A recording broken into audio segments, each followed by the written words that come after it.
Let's go through, let's go through the agenda. First of all, we need to approve the May 18th minutes. And I did have one correction that Kathleen sent in. Originally, it was concerning Central Hudson. And the original minute said there was a refund available for users who use less energy. She corrected that, and it appears that there's a charge by Central Hudson for assessing due to decreased energy use. So it was almost the reverse of what we had in the minutes. So yes, Fred. So are there any other corrections that need to be made to the minutes? Or if not, all in favor of accepting the minutes, please raise your hand. Opposed? Okay, so the minutes are accepted. Once we get into the conversation, I'm not going to be real hard-assed on it, but it would be good if we could use our digital hands to speak, and that way I don't have to run my eyes all over the board to see who wants to speak. And speakers will go in order that they hit their raise their hand. So if we can agree to that, I think we'll have a much more our meeting will move along at a faster pace. Okay, Fred. Welcome. You're on mute, Fred.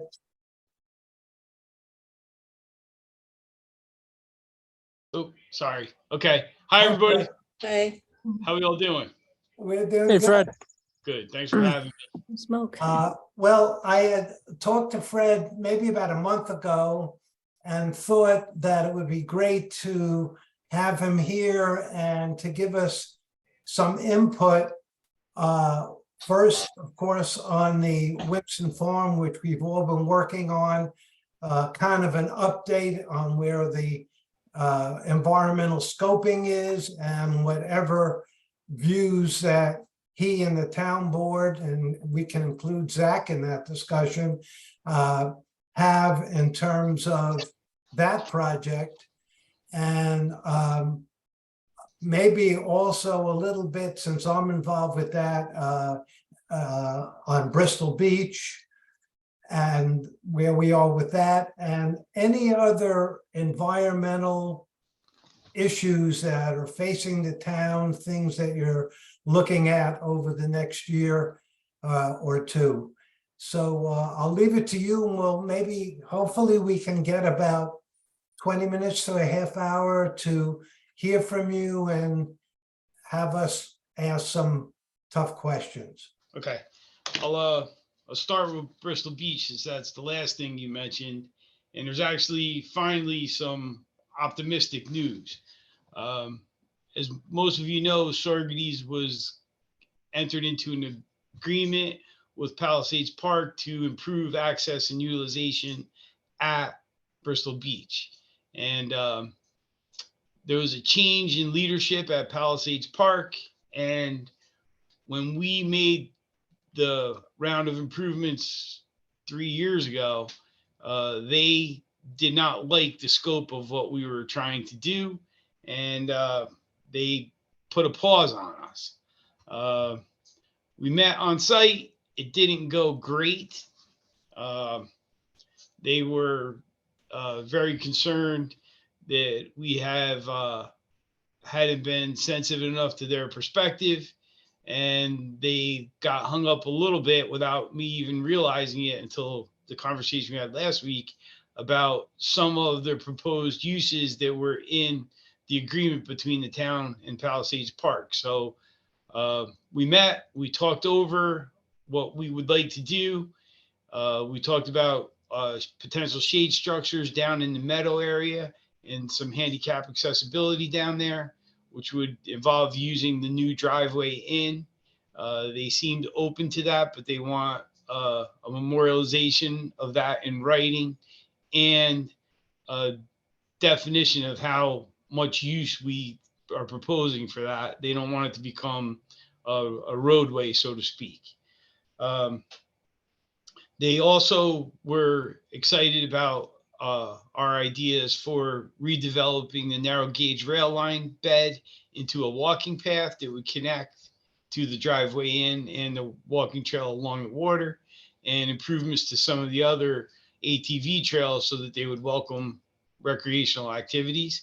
And they were good with all that. They do want us to give up on the amphitheater and some of the more intensive uses that are outlined in that agreement. So we're going to update that agreement, and they agreed to help us pursue the goals that we just discussed. And some of those will require money, and where we agree there's grant opportunities, they agreed to help us along. The good news is we still have residual monies left from the money that was gifted to the town by the Winston Farm Alliance. Mike and Gary and Lanny were all part of that. And that will be great match money as we start moving forward again. The work that's being done now is going to be an update to the agreement to pull out some of those more intense uses and just eliminate them and memorialize the uses that we just described, the development of walking trails. They still have some concern over the ruins of the old brick making facility. For now, in order to move forward from here, we're going to fence off the section that hosts most of those, at least the dangerous ones, and mark that people can't go there. But it looks like we had a preliminary approval on finishing developing the trails we started and connecting them to the narrow gauge rail line back, which would be a terrific amenity because folks can go down there and walk the rail line north and come back along the shoreline on the path that we built. And the shoreline path would be wheelchair accessible if we can get cars down to the meadow. And they were good with the idea of some type of shade structure. I think we would like a larger pavilion than they would be comfortable with, but at least that conversation is happening. And once we get some updates and written approvals, it looks like they're going to let us go back to work. One of the members is actually going to help us. I got to check with Leanne. There's going to be a follow-up meeting, map out the narrow gauge rail line. And it looks like they're going to let us go forward with that and not require a steep new environmental review on that part of it, at least. So that's optimistic for the first time in a couple of years. That relationship was, we're stuck in the mud, and it looks like finally we're going to get some traction again, and I'm pretty excited about that. What was the next thing you mentioned, Mike? Go ahead, Elizabeth. Oh, yes. Thank you, Fred. I was wondering whether the Brickyard Museum was a viable option for the future. If I'm not mistaken, it was the only brick making museum in the area, and it would be a great draw. So I hope that that the alliance is or coalition, whatever, is going forward with that. Yeah, not in the way that I had envisioned, and not, and other people have supported that, but they don't want to generate that type of traffic. But they did concede that that's an important artifact for the Hudson Valley and Sorgues in particular, and that they will consider leaving the remains of those brick making structures, and we could memorialize those with signage and things of that nature, so that when people go down for a hike, they can also learn about the history of brick making here in the Hudson Valley and on that property more specifically. So there's going to be a nod to that. They're not going to, I don't think they're going to concede our original vision was to use one of the structures that's now been more or less weather tight. Again, it's preserved. Greg's staff put some roof repairs and a door on it. And we thought that would be a great opportunity to do that. It was small, it wouldn't take a lot of maintenance, and it could be a passive experience where people could go through and experience it on their own. They didn't concede that yet. I think the door is open to continue that conversation, and I have a soft spot for that. So hopefully we can achieve that as well. But I really do want to take advantage of the goodwill in the olive branch and get the narrow gauge rail line turned into a trail. I think that would really be welcomed by people who go there. And it's a really unique way to experience that waterfront. And, unfortunately, the property gets used because neighbors still go on there and hunt, and ATVs go on there, and people who are not permitted to be there go all the time. We just deny it for people who might want to just go take a walk. And I feel like that's unfortunate. So it looks like we're going to be able to do that narrow gauge rail line. I'll create a great loop. And once they approve that, they said we can open it. And I think that will be welcome, and it'll bring more community interest into the property. Thank you. Go ahead, Leslie. So Fred, I think you've addressed what I was going to bring up. I thank you for coming, and I was just going to express my support for interpretive kiosk that highlights the narrow gauge railroad, the brick making industry, as well as the ecosystem of the Hudson River. So thank you for your work on that. And I'll just sort of second Elizabeth saying, interpretive stuff's important. Yep. And you're right. There's opportunities there to celebrate the river as well. That was a port where they transported brick and bluestone for many, many years. I'm not versed enough to say that what habitat exists along the waterfront there, but there is that sandy estuary area between the point and the Bristol Beach Brickyard facility. And I know there's quite a diverse habitat of wildlife in that area. So there's people who know that can help out. Yeah, we could do that too. So yeah, I think it'd be great. It's the views are excellent. Celebrating the brick stuff, I think, is fun and exciting. And while we're there, we could do the water too. And why not? It's a pretty unique area. So okay, so we got a good update on Bristol Beach. Okay, Freddie, Winston Farm or other issues? Okay, we could do Winston Farm. So Winston Farm is probably the most important thing we are dealing with collectively. The town board, you folks, our planners, our legal team. That project, because of its scale, will be impactful beyond our borders, and we all know that. And we also know the love the community has expressed in protecting that property so that it gets used appropriately. And thank God, many of you were part of it, did what you did when you did it, and others before us protected that property. So there is a lot of conversations happening between folks that come from that preservationist perspective and the ownership of Winston Farms. Those conversations are maturing, I think, in a meaningful way, which is exciting.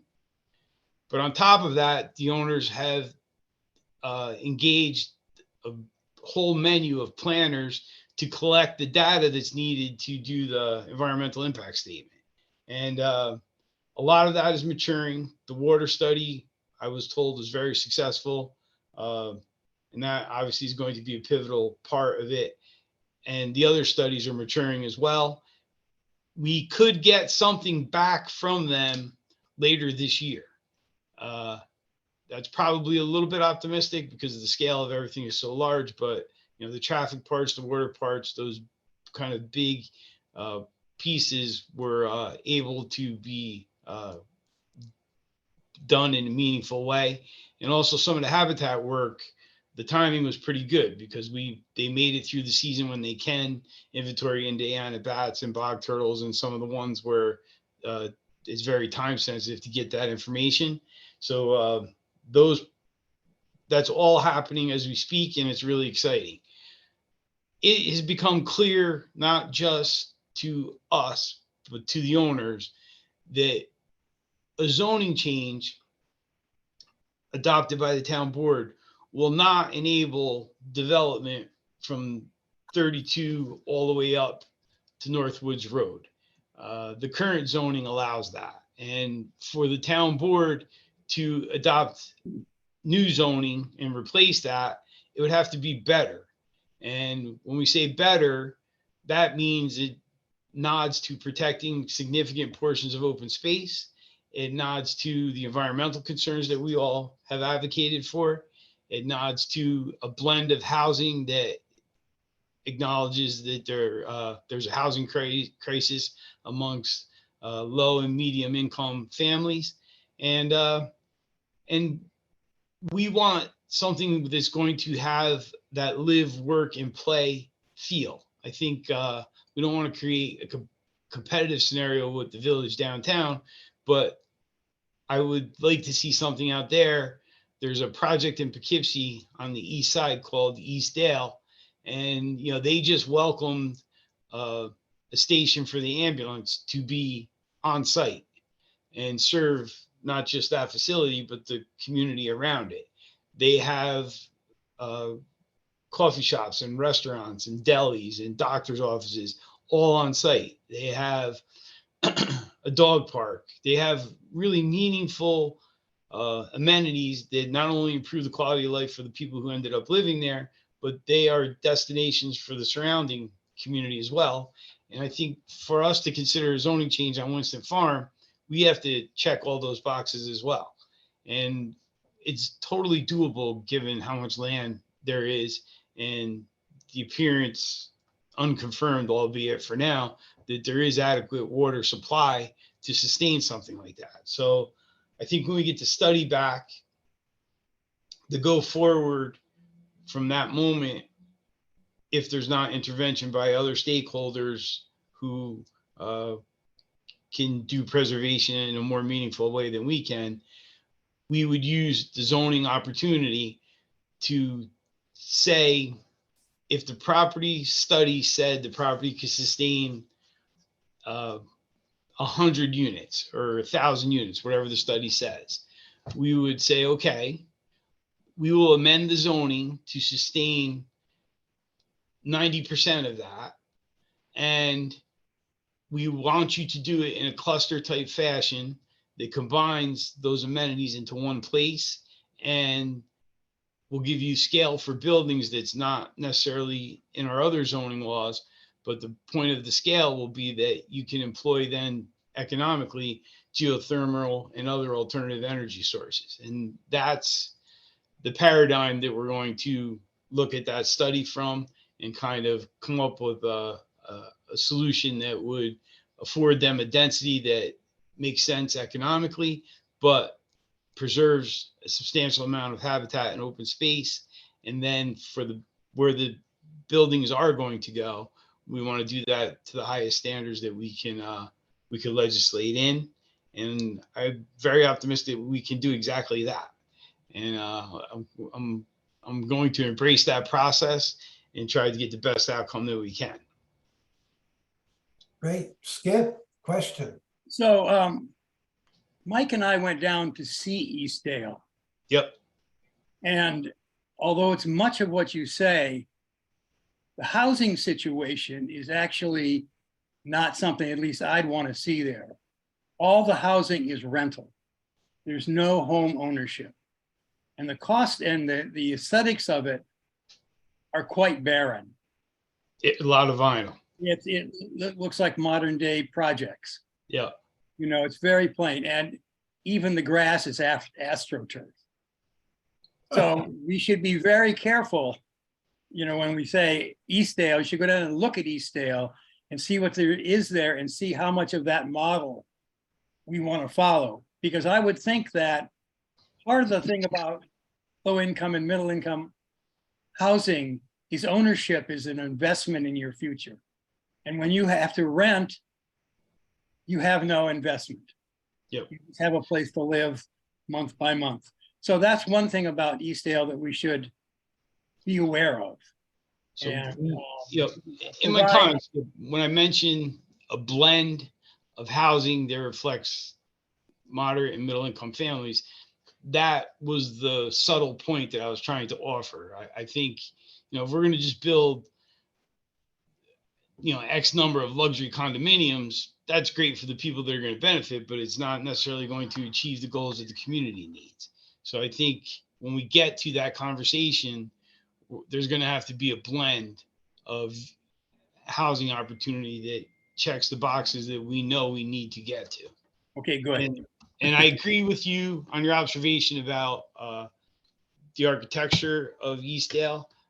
It's a lot of vinyl, and I didn't particularly like that part of it. I think the courtyard area where they did those small sort of commercial structures around the lawn, I thought that was pretty cute and pretty nice. But we can do better. I know that. And, you know, since this has come to us, when you go, especially in the South, they do this already and they're really good at it. And they build these buildings that, you know, they'll seem like Craftsman was kind of a hot architectural trend. So they'll build these large scale buildings with all these nods towards Craftsman architecture, and they look great. They're really nice. And they seem to have figured it out and it works better.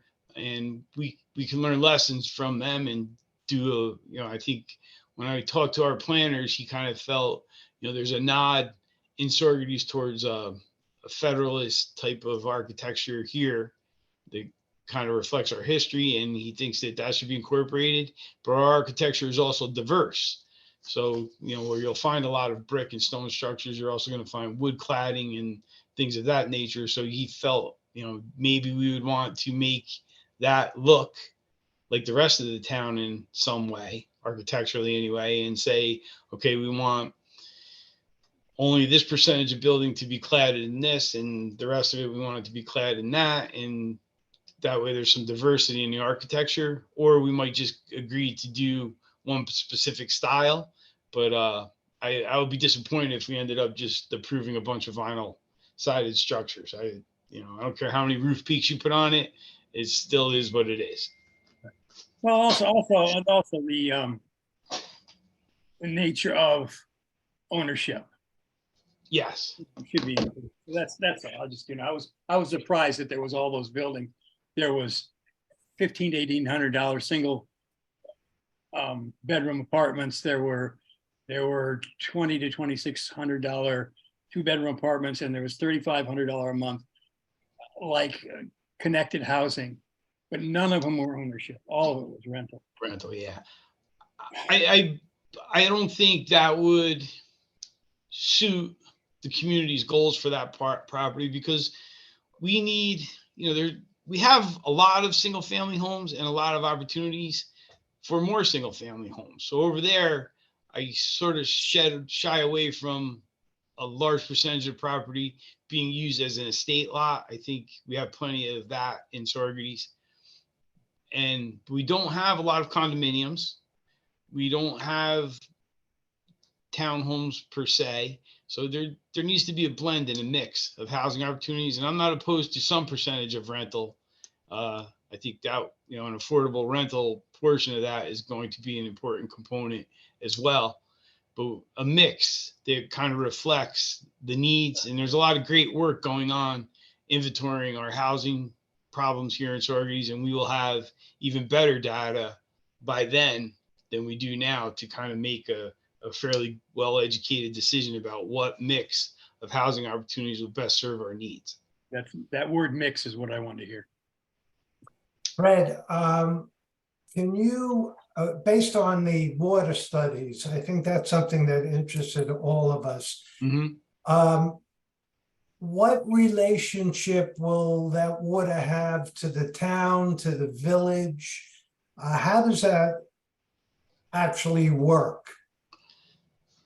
So I don't know the exact volume that they've been able to confirm, but there are a number of paradigm opportunities there. So early in the conversation for the project, we talked to the developers about the possibility that they do not want to be in the water business, so to speak. So they would develop the resource and connect it to the town distribution system, and then they would earn an allocation for what the build out might look like. So the ideal scenario would be if that project required 60,000 gallons a day, and we found out through the study that there's 40,000 gallons available, 40,000 gallons of available water would be added to the town and village acknowledged resources. I think combined we have access to like 1.4 million gallons. The town's allocation is 650,000. So at the end of this, in a perfect world, and we didn't have this conversation yet, but this was the thinking, rather than the town's allocation being 650, it may be 700, acknowledging that there is more water there than the project would consume.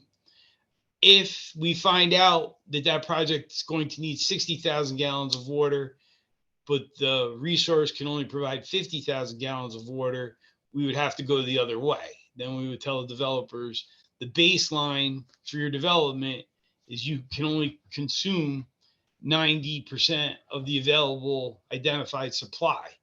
There's no reason for it, and we don't want that project to be a net consumer of water as far as what's existing today. We want it to either add or break even at a minimum for its consumption usage. So that would create a baseline. But the preliminary report suggested that even the build out that they proposed would not consume the water that they were able to identify in the aquifer, which would be amazing and extraordinary.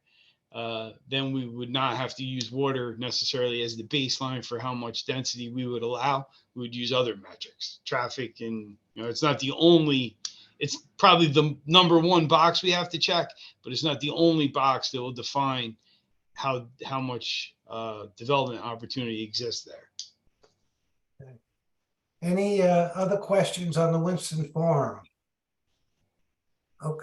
Okay. What other environmental issues are facing the town right now that we might be interested in? So I'll vent a little bit with you all. We made more progress 2 years ago than we have in the past 2 years. And part of that, unfortunately, is the vehicle fleet is a great example. So we were successful in employing 2 plug-in EV or entire EV vehicles into our fleet. And those decisions have proven to be valuable and working. We want to do more of that. So the building department needed a new car, and we went into the marketplace to try to secure at least a plug-in hybrid. And believe it or not, we couldn't get one. And we ended up, out of need, defaulting to an internal combustion vehicle. And in the police department, we had a similar occasion where we were going to try to replace the K9 vehicle with EV, and there were good candidates. There was the Tesla Model 3, the Ford Mustang. There was a plug-in offered by Chrysler, and we couldn't get them. And that project was supported by a grant, so we had to make a decision. We ended up purchasing an internal combustion engine again. So we've been a little bit frustrated by the lack of opportunity. There is no fleet pricing for electric vehicle fleets yet. And so we were basically paying the sticker. And in most cases, the sticker there's a premium to it. And we're not sure the optics of the community would support us paying, $40,000 or $50,000 for a police vehicle when we could get a fleet SUV for 32, 33, certainly under 40. But there's been inflation in those prices too. So the next purchase will probably be around 40, but they're cheaper by quite a bit. So we haven't been able to overcome that. The good news project that's coming up, and that this project should mature this year. And Mike, you were there for when we did the announcement of Basil Sagos, the chiller at the ice rink. We were awarded $250,000 by the DEC to help facilitate that upgrade, and we placed the order for that. And I believe the delivery date is sometime this fall. And Davis Mechanical, the contractor, is going to do the work. Has committed that they can do it during the ice season. We were frustrated by the delivery date because we're closed now, and we're going to open by mid-August. So we will be running the current chiller, but they came up with a plan, and they can do the chiller upgrade while the facility's open and not disrupt months of ice time. So hopefully that's going to happen before the end of the year. And that project will, I mean, you folks worked on it, so you know that it's going to dramatically reduce our carbon impact. And we were somewhat pioneers in how we exercised the grant that we were awarded, and to a point where Greg has kind of gone on tour talking about it. The DEC has hosted some forums for stakeholders in New York State, and Greg was one of the keynote speakers explaining about the chiller project. And then they did one that was members from the other states, and Greg was also the keynote speaker at that, talking about the chiller upgrade and the switch to air cool and all the energy savings and the lack of dependency on maintaining water for cooling. So that one's super exciting, and that's going to have a meaningful impact and help us quite a bit with our climate goals. And the CCA, I know that's a little bit controversial, but the uptake so far seems to be better than the last time, certainly better than the first time it rolled out. The village is going to be part of it this time. So cumulatively, and most people are accepting the 50% renewable local, 50% out of state. So the cumulative climate impact on that is going to be substantial as well. So they're all very good news. And I can answer any questions on both those. I see Lanny. Actually, it's not Lanny. It says Lanny, Carol. Carol. I see you. You're on mute. muted, Carol. Just wanted to make sure that you knew my name. Yeah. So I don't know when the next opportunity will arise when we get to or have to order another vehicle Yep. for the municipality, but I was thinking it would be great to figure out how to look at it together, thinking about the cost of the GHG of the greenhouse gases and whether we can somehow educate, because you were worried about how the population would accept having to pay an extra 10 to 12,000. But if we could figure out over the life of the vehicle how much we would save on that, and maybe you did this calculation, I don't know, and how much it would cost for electric versus fuel and that kind of, and the fact that fuel resources are going to be dwindling. And so it would be fun to do that with you at some point. Okay. That So comes. we have first opportunity we can do that. When we were looking at EVs for the canine program, that one of our canine programs is actually a bomb dog, and the resources come from Homeland Security, and they actually share in the cost of the dog, the car, the training. It's a pretty generous program, but one of the side effects of 9/11 was that resource didn't exist in a strong enough way that they could have used them effectively. So, because the dogs are only good for a few hours and then they need a rest. So they came up with that program, and we've been part of it since it was introduced. And that was the car that we wanted to replace with an EV. And we did an analysis like that, even on a Tesla, which at the moment was the most expensive, and it was favorable. It fell apart because the delivery dates wouldn't coincide with the grant. And something unique to the Tesla is the top is glass. And in order to mount the cage for the dog in it, they had to replace the glass with a metal structure. And that did add to the cost of the project. And we didn't fully understand that until we were actually on a list to get one. And then when we found out about the additional costs and the delay in being able to get it, it became pretty clear that we would time out from the grant opportunity before we would have the car. So, but going forward, we want to do it. It makes sense. Yeah. The EV at the water and sewer plant is so much more efficient. When they go out and read water meters, they were taking a heavy duty truck because that's what we had that was available.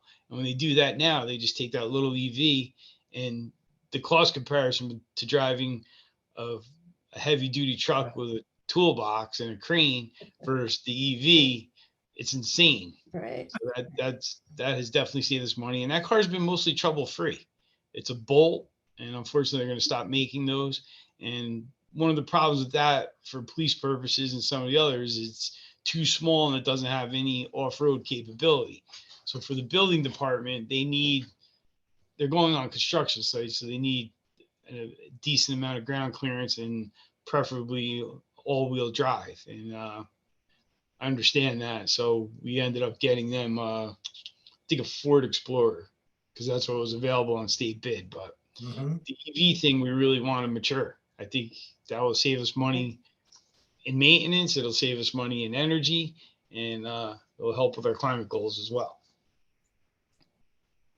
Okay, maybe we can just do one more topic, since you did mention CCA, and I know Yep. Skip's been involved in it, and it is on our agenda, so we can knock off that part of our agenda by a quick discussion of the CCA, where it stands. Maybe, I'm sure you've gotten some feedback already from our commission.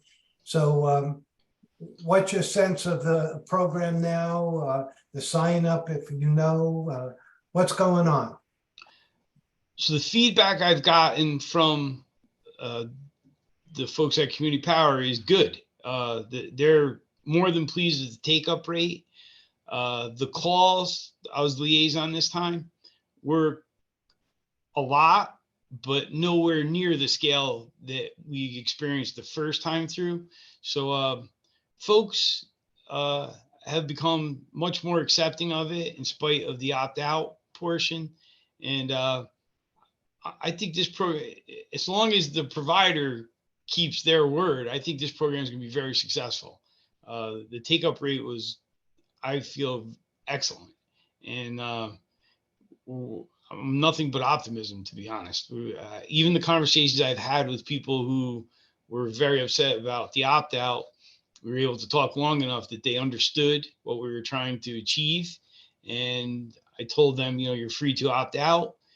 And the good news is you're free to opt back in. So if you watch it closely for a couple months and you think it's something you might benefit from, you're free to come back in. And there's no penalty and no obligation to sign a contract, which is very, very valuable, I feel. So the acceptance of it is significantly better than it was when we did the first round. The first round, that was a pretty vertical climb. People were offended and very, very upset. There was still a percentage of people that were offended by the opt-out and very, very upset, but that percentage was significantly smaller. And because it wasn't a brand new conversation, there was a much better opportunity to have a dialogue with folks, even who had that perspective, than I experienced last time. No one hung up on me this time, and no one called me names by the end of the conversation, maybe at the beginning.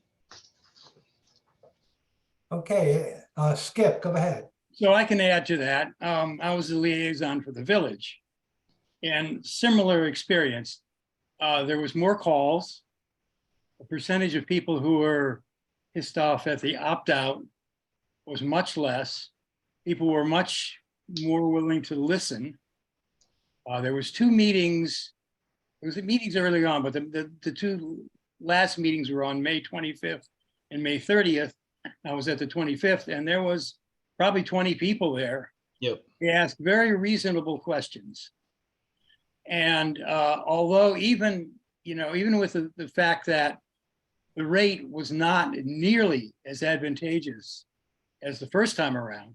I mean, 7 cents versus 11 cents, you know, in round figures. People weren't so much concerned about that. The problem was the verbiage in the letter itself. It was very confusing, especially since we were wanting to go 100% renewable. I don't know what happened to that. There was a lot of miscommunication. But even though our default was called 50% renewable, a lot of people then thought, oh, well, then the other 50% is dirty energy. It's not renewable. No. That wasn't the case. And we talked endlessly to Jessica from Jewel and them, and their hands were pretty much, according to her, pretty much tied with the verbiage that they could use. And it was brought down from DSP from New York that you couldn't call what that default was 100% renewable, even though it was.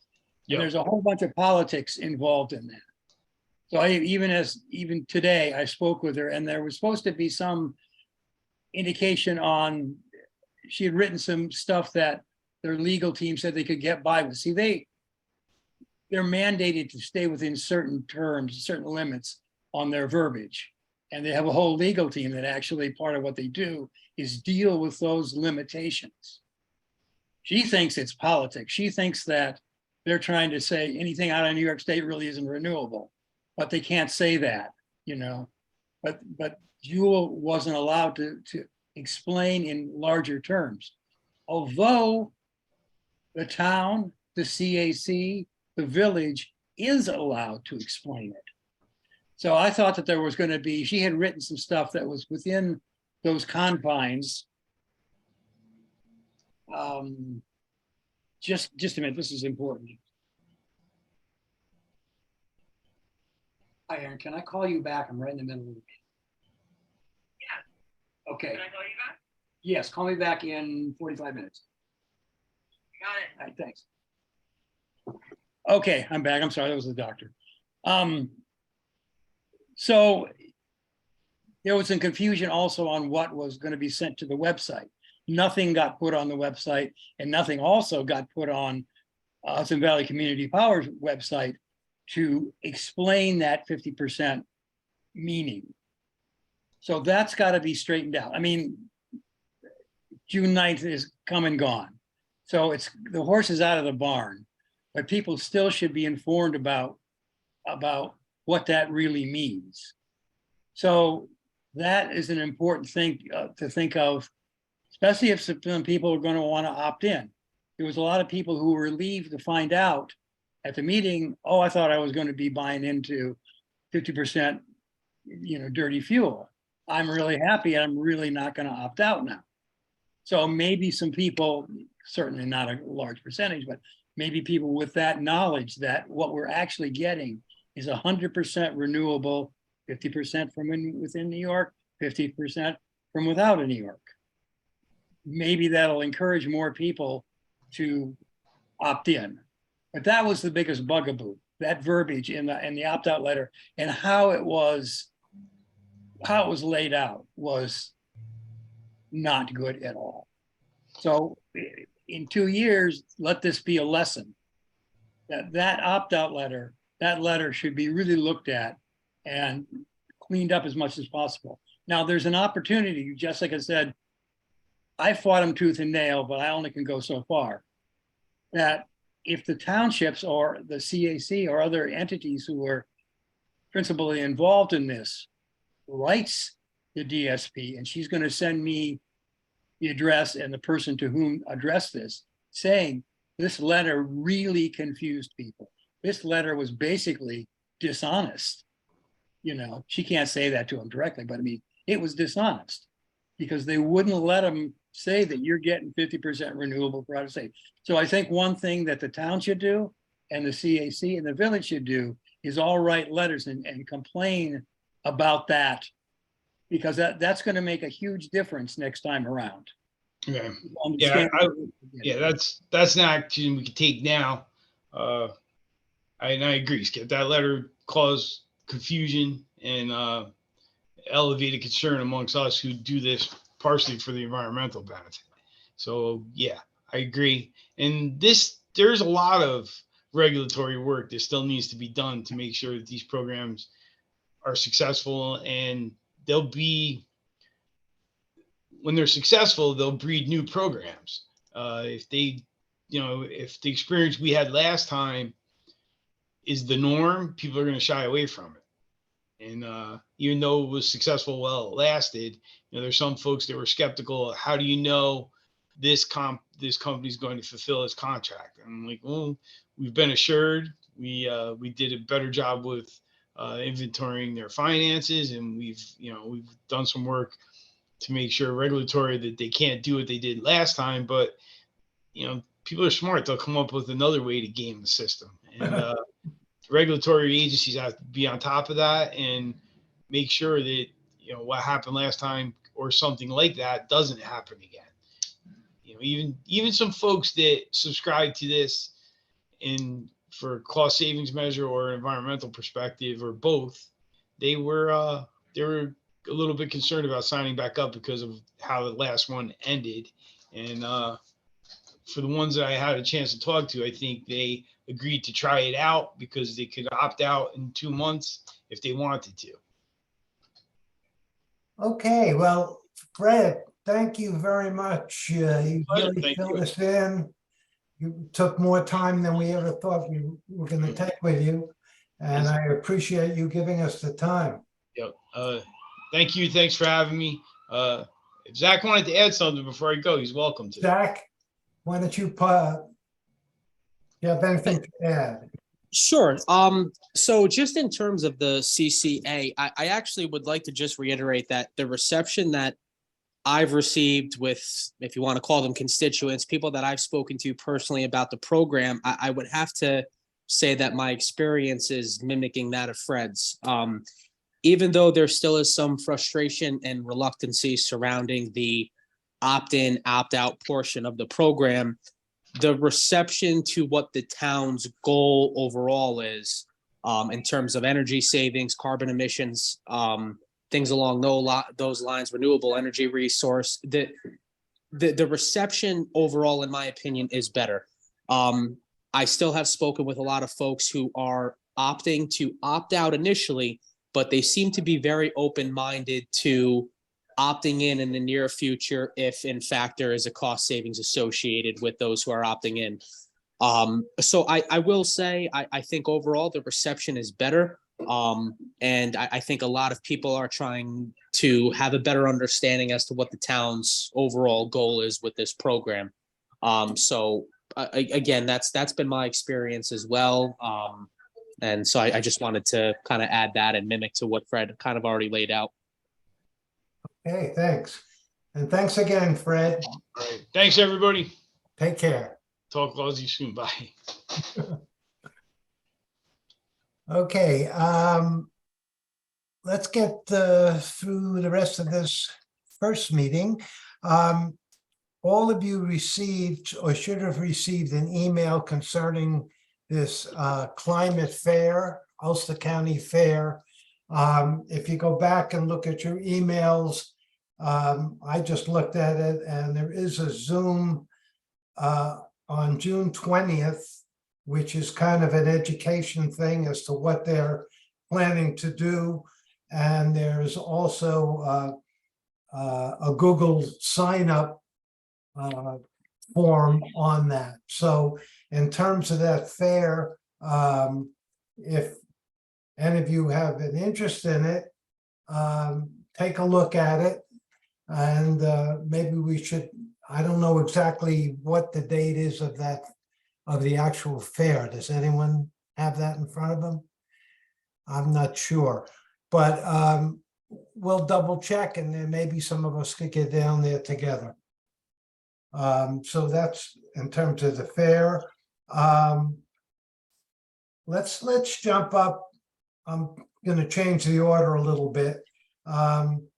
Leslie, do you have anything on the EMC? I do not. I missed the meeting, Mike. I was unable to make it, so Okay, I'll share with you in the next time we meet. I'll have the meeting minutes. Thanks. Okay, planning board, Carol, That's next week. So Any- I any already, news? whatever I reviewed last time is still relevant. okay, so there's nothing. Nothing new that, as far as I'm sure there's more new, but I haven't read through all the information I have been given. Okay, Zach, anything other than what we've discussed in terms of town board work? Sure, just a few updates. Thank you for moving me up in the order. I appreciate it.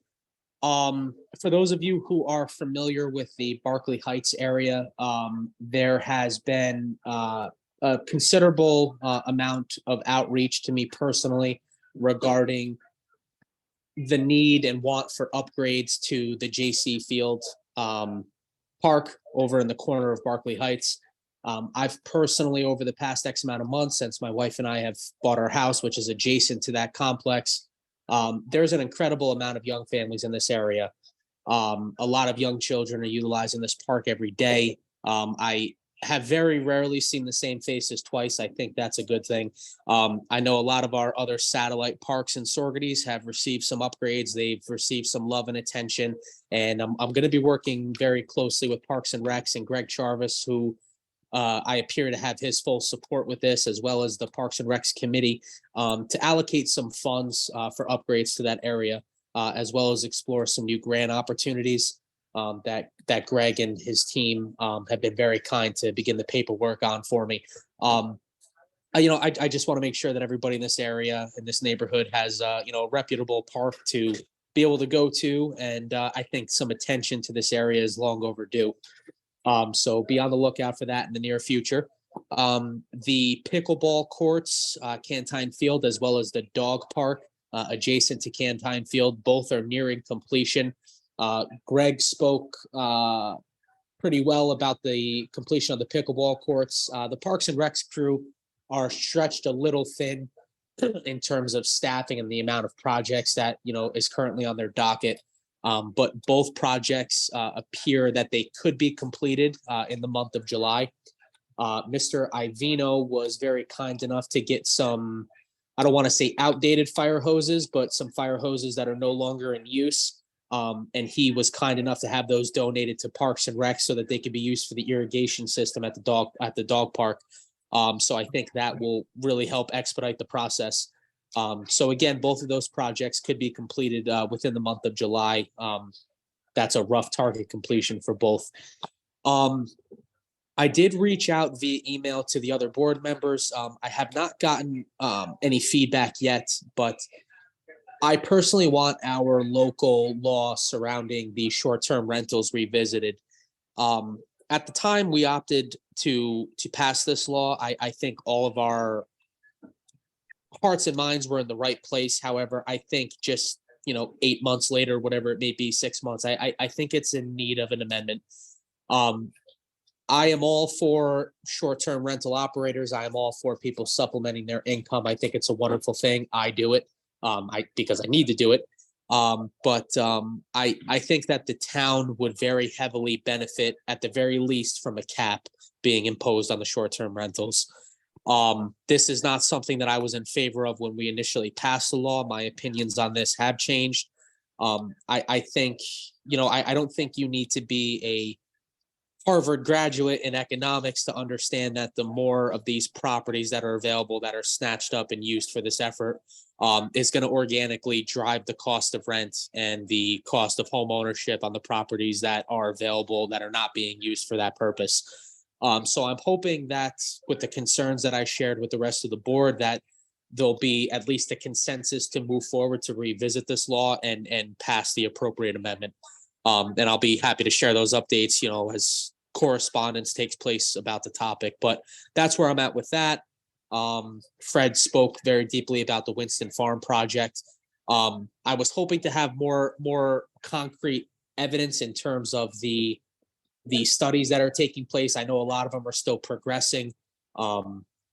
But I said prior to my appointment to the board that, you know, in terms of my personal vote on how we proceed, that I would let the research and the facts dictate the progression of that area.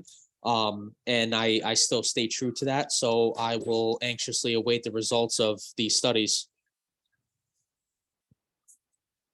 Zach, what exactly would that amendment be in terms of the, Sure. I think the approach that the board, and again, I'm speaking on just my behalf because Yeah. I have not gotten the thoughts of anybody else yet, but I think that the approach to the amendment needs to be multifaceted. I think that we as a board need to implement a cap as to the amount of operating permits that are within the town of Saugerties. The Mhm. town of Saugerties still has the most the most lawful operating Airbnbs within Ulster County. And that I use that term lawful because we have to safely assume that there are a lot of people renting out their units that are operating without a permit. I think that's just the nature of the beast. And it's kind of hard to quantify that. If you were to ask me what I think a reasonable cap is, I don't consider myself a professional on the matter, so it's kind of hard for me to dictate what I think that number should be. And that can definitely be determined by people who know more about the subject than I do. And I think the other portion of this needs to, perhaps the board needs to focus on the owner operated portion of an Airbnb. There's an incredible amount of people who have the means. And again, I am not against people making their money. I'm certainly not. But it's gotten to a point, in my opinion, where there's a lot of young people in this area that either are coming here, with median income, or who were born here and want to stay here, and it's becoming increasingly difficult to do that. Despite the influx of out-of-area residents, out-of-state residents, folks who are, in that higher tax bracket, I know we've gotten a lot of those residents here, but I still believe a lot of them are part-timers, and that's okay. They certainly play a role, in my opinion, in a healthy economic community. But our job, I think, is to look out for the best interest of our residents, and I think that this short-term rental law really needs to be revisited. Hey, thanks. That's a issue that I've thought a lot about also, in Yeah. terms of available housing in the town. Yes. In the town. It's interesting, just on a personal level, we have a very big property and we're getting older. And I started, Sure. So I said to Barbara, Barbara, maybe we should look around a little bit, see what's available. Maybe we could sell off our property, make a little money and get a smaller place. Somewhere in Saugerties. There was nothing. Absolutely. And, There was it kind of, nothing.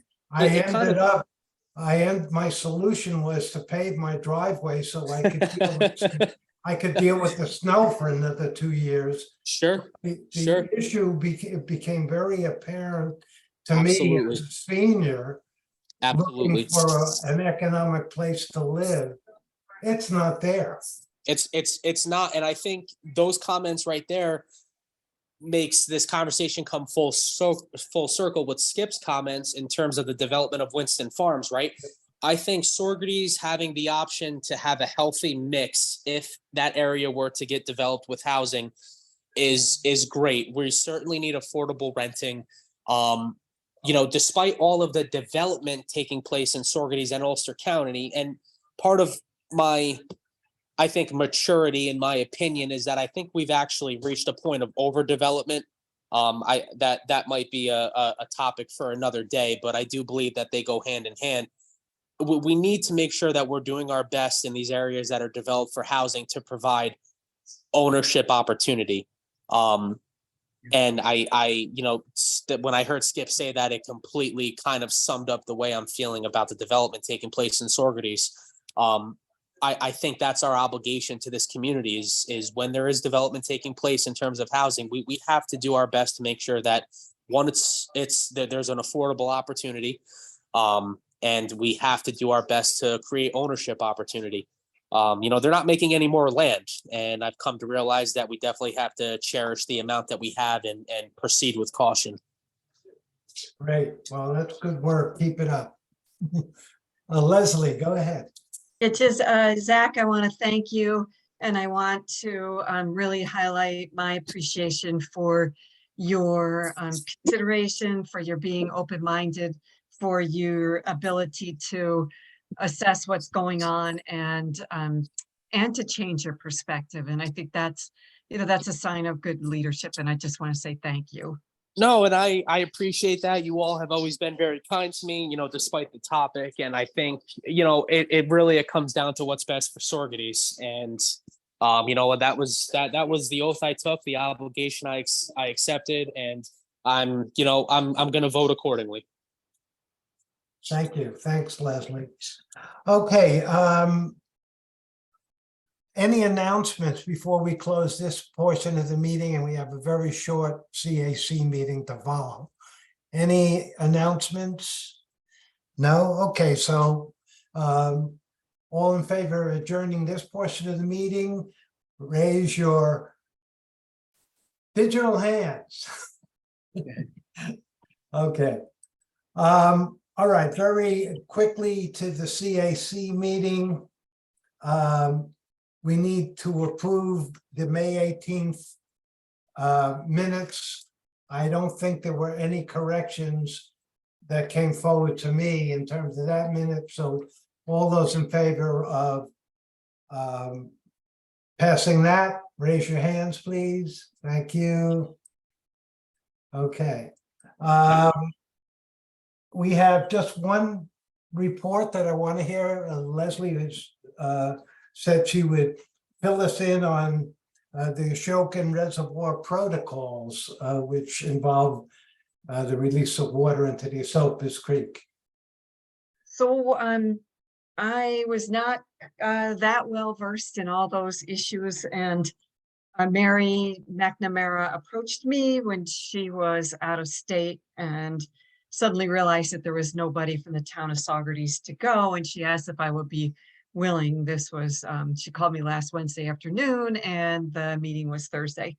And so I said I would go if, because they're particular about who shows up, if I were to be endorsed and asked by Mary O'Donnell and Fred Costello, and they all agreed for me to go. So it was more listening and learning for me. The city laid out what their recent operations are, but I think the thing that you really want to know about is what is going to happen in the shutdown. They have a number of decision points that they will be coming to, and at any time it can be a no go or a yes go, and it depends on flow, and it depends on the infrastructure being 100% ready to go. And so, so the water supply and infrastructure status is going to, those two are going to be the drivers on whether or not the project happens. So what is going to happen is that starting October, let me see, from now until the end of September, they're moving water to the Catskill and the Croton system, and looking for what they call a 30% void eventually in the Ashoka or in the reservoir, and to be completed in June, like 1 year from now. They should be able to rebalance the system. During the shutdown, the Delaware system water levels are going to increase, and the Catskill and Croton levels will decrease. And they showed us some models, but they said these are just models. The reality, when it comes, is not going to look exactly like the model, but it gives you the sense of what is going to happen. The releases, they're what do they call them? Conservation and recreational releases will continue. And the Ashokan Reservoir will continue to be used. Storage level is going to remain relatively high. They're going to hope to maintain what they call a 10% void, which the void was explained as the water level of a reservoir relative to the spillway. So 10% difference in elevation between the water level and the spillway. So continue to keep the Ashokan Reservoir high because they moved a lot of water into there. And the reservoir will reduce after the shutdown of the Croton or the, oh, what do they call it? Cannonsville system. And if they don't, if they realize that they cannot operate in accordance with those releases, they will potentially seek a variance. They're not going to just end their conservation releases without a variance. And that is 15 million gallons per day in the summer and 10 million gallons per day in the winter. And at this point, there was some animated discussion, I'll say, and with some of the participants, and I don't know the players or exactly where they're from. So, but somebody did say if a flood is predicted, can the 10% void be created with releases? And I don't exactly understand what that question was, but it all boils down to if we're expecting high water, is there a way that you can potentially, New York City, ameliorate downstream flooding? And the city responded that the city and DEC and municipalities, they are all free to contact DEP and discuss and figure out steps forward. So it did get a bit animated, and as I said, I don't completely understand the issues. I will say that DEP was pretty adamant that they were not going to postpone the start of this project beyond a no-go analysis based on infrastructure of readiness and hydrological considerations. So some person said, well, can't you just postpone it until after October 1st because we might get a lot of rain? And New York City said, no, we're not going to postpone this. So if anybody has any questions, they're invited to send them to DEP because they didn't get through all the questions and DEP did not get through its entire presentation. Its presentation is periodically updated because they're giving a number of, they're going to a number of communities and doing presentations, and they update those because their operations, they're right up to the minute. So they continue to update those. If anybody has any questions, you can direct them to DEP, and the next meeting of this, what's it called, Ashokan Releases Working Group is going to be on September 8th. So that's my understanding it the best I could without, you know, having been immersed in this issue. Thanks. Any questions on it? I hope not, because I'm not sure. I Oh, can no, answer. we won't ask you, Leslie. Okay. Direct your questions to the DEP. DEP, yeah. So if there's any, they said, you know, certainly send them the questions and they'll investigate them. So Okay. you bet. Since we didn't have announcements last time, I guess we don't have any. I do. Oh, yeah, I I'm do. sorry. Yeah. Don't make assumptions, man. Oh, So yeah, I met with Greg Charvas regarding the pollinator meadow. I had Oh, not I'm been on sorry. site. I'd not been on site with he and Elizabeth last fall. And in my opinion, the site that they looked at last fall was not going to be suitable. I understood the reasons for it was just a very slight adjustment, but I understood the reasoning was, you know, it would be visible from the road and it was pretty and blah, blah, blah. But it's a meadow, it needs sun. And so the site that Greg showed me that was he and Elizabeth thought was a good site. I said, great, it's, you know, from an aesthetic position, nice. from an ecological position, meadows need sun. And there were a lot of shade trees in that particular spot, which would not be conducive to starting a meadow. So we slightly adjusted where it would be between the neighbor that's on, I can't remember the name of that road that's right there, but that neighbor, and then there's an adjacent fence that's got a field, and it would be oriented lengthwise there. It's like switching it 90 degrees from where it was. It would get more sun, and it's still visible and accessible. So more to come on that. I do need to work on doing a press release and, really start thinking about that. But the construction doesn't happen until November, but I wanted to open up an avenue of communication directly and meet Greg. I'd never met him before. And to just get that, sort of face-to-face discussion. So it's gonna still be in that area by the monuments? Absolutely, yes. It's just a little different orientation. The orientation that Greg and Elizabeth thought, in my opinion, there was too much shade to get a meadow going. So Right. it's basically switched 90 degrees and it just goes a different way. Basically the end of what would have been is just moved to go the other way. So it's right in the same area. It's just a slightly different orientation, or, a 90-degree different orientation. One question, Leslie, I had a contact that contacted me. I forget her name, McClatchy, Elaine. Did anyone contact you from Opus 40? Okay, she had contacted me. They had done a community program at Opus 40, and there was something on pollinator groups. And I said, well, who should she contact? And I mentioned Elizabeth and you, but she never did. And Carol's on this team as well as Nicole. But yeah, And Nicole, I'm sorry. and Carol, yeah.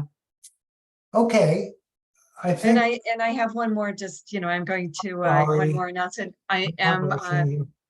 looking to, I'm going to look at my calendar and try to schedule the next assessment of the aquatic vegetation in the Esopus. Right. And that's it. I'll shut my mouth now. Right. And there was nothing on the what do you call it, shredder or the machine that in the creek. No news on that. Now, there was some exchange of emails and yeah, so no, I don't think there's any. They have been harvesting. Right. Oh, there was something.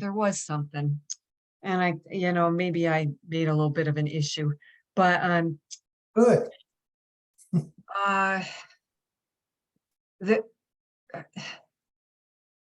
There's Dee Dee Barrett contacted DEC, who contacted the village about loaning the harvester out to Germantown. I think it was Germantown. That they were going to have a water chestnut removal event and make it kind of a big deal. And I just said, I'm not sure if, the village or the town is in on this or not, but they should probably know. And I only knew about it because DEC copied me on, the woman from DEC copied me on this. And so Mr. Murphy got very arch about, he said, we don't need the village's permission to loan this out. It is owned by the village, the town, and Mullen. And I Right. said, well, I was unaware that Mullen was a part owner. And then I just let it go with that because he got really arch about it. And, but, kind of between this group here, I question even the legality of owning somebody having, whose name is really on the title. Is it really Mullen? I mean, my understanding is that he donated money for this. And now Mr. Murphy's saying he's an owner, and I don't know how a municipality can jointly own a piece of equipment with a private sector individual, but I just let that whole thing go. But in any instance, I know in the past we've raised the issue of having that equipment operated in the Hudson River. And they were asked, you know, do you have disinfectant capacity? And town of Germantown said, no, we don't have anything like that, but I'm sure we could find a hose someplace. Well, you know, it takes high pressure hot water to do it. And so AL, who is in charge of the harvester, said, we disinfect it. We have the capacity to disinfect it. But, you know, I sort of raised the issue of saying, you know, the Village of Saugerties probably should be involved in a decision to loan this out. And I was specifically told it's not their business. And he kind of put at the end of the email, right, Fred? And Fred never responded, and I never said another word because, you know, it seems like I might have stirred stuff up or something, but How's Hatfield and McCoy's? really, I mean, well, it's you know, the, the thing that that's a blew me away, history that goes back 120 years. the thing that blew me away the most is that I was flat out told that Mullen is a half or a Yeah. partial owner of that piece of equipment. And I'm like, that doesn't even like pass the stink test to me, but you know, what am I to say? Elizabeth, go ahead. You're muted, Elizabeth.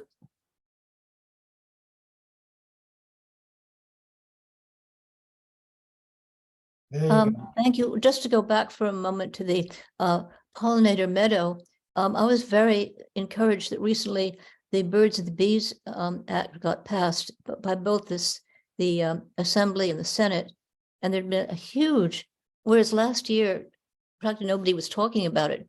Now, you know, it is passed, so there's, I think, a lot of public awareness of the importance of having these pollinator meadows. I mean, it just happened that Michelle Hinchy, I think, is very has a lot of ties to the agriculture industry. I shouldn't say industry, but and she had reservations about, I guess, farmers having objections to limiting their use of neonicotinoids. But apparently that was overridden, and so this act is, you know, is in effect now, which I think is very encouraging news. Great. What's the name of that act, Elizabeth? It's the Birds of the Bees Act. I don't have Wouldn't the. be called that in Florida and Texas. Yeah. I know it sounds like sex education or something, but it's been floating around for months, and so I was very encouraged that it finally passed. Great. Good. Skip?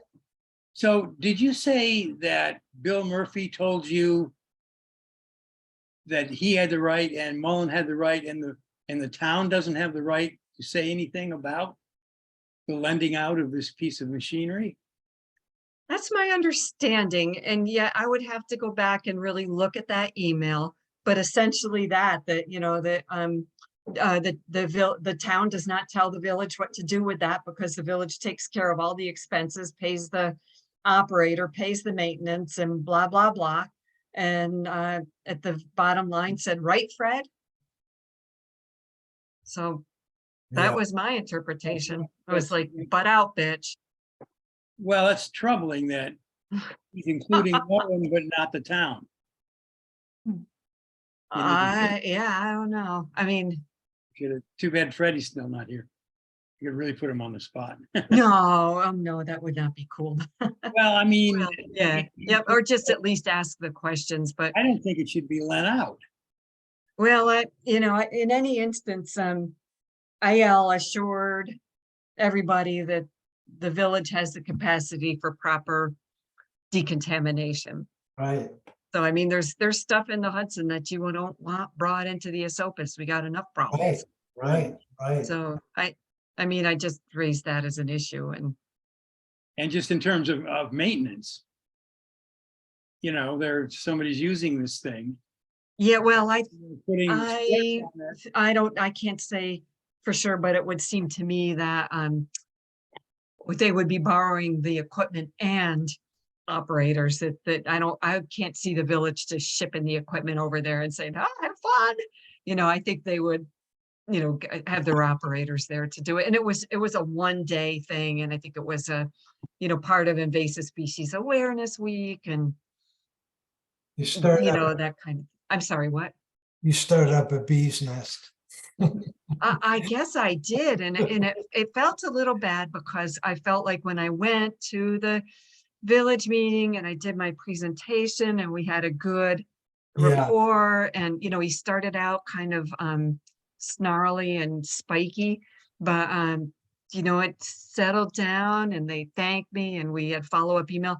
But one thing was he had directed AL to send me last year the data that are missing, because I only have up until mid-July last year, other than total hours operated and that kind of thing. But I never got the data. And so, I'm going to finalize the report and just say there's a data gap that the village Yeah, hasn't provided, and without, being judgmental, and just say, we don't have this data for the village. right.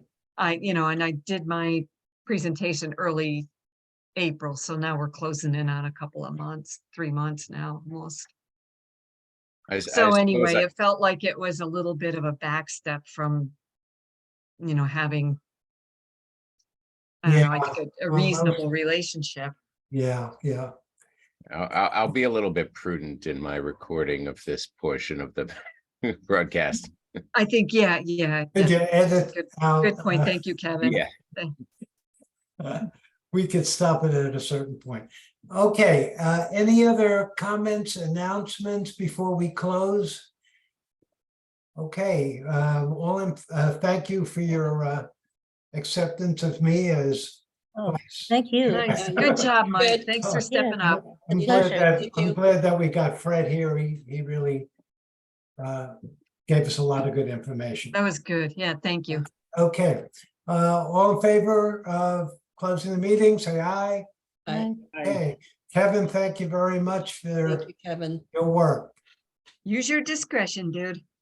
Well, yeah,